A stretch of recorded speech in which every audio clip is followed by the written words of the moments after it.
دوستان عزیز راستی بهترین شغل هستیم. استادای سخن گفتن برای من کم وقت آزمین میکنند. در حال میگن که دانی چیز دولت دیدار یار دیدن، در کوی او گدایی بر خسروی رسیدن.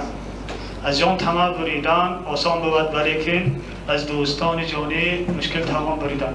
دوستان عزیز، مولا ظهور همراه ما زیاده از 30 سال است که ما همراه اکا مولا ظهور همکاری میکنیم و این کس استادی شخصی من هستند. من امروز از نام وزارت تندرستی همچون رئیس بنیاد زبان تاجیکی نزد وزارت و همچون سردختر دیوارخانه من اکا را به این روز سعید و مناسبت 50 سالگی زادراتشان تبریک میکنم. و یک چیز همه از اینجا یک چیز گفتن گذاشتم، من یک چیز میگم به خاطر که یک وقت من رفتم مسکو زمانی خیلی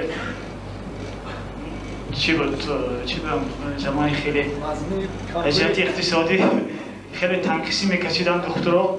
من هم رفتم مسکو خواندن. راستی کسی این پیش چندین نفر آدم ها رفتم گفتم برادرها کم کمک کنید تا من از همین طرف روم اون طرف من یک برا کرد ببینم. راستی مردم خیرخواه خیلی کم بودن، یک نفر یاردم کردن نتونست آمدن پیش اکا مولا ظهور. این مردگری انسان نبینید. اینکه از جان آسوده باشید، این کار از ما رسد.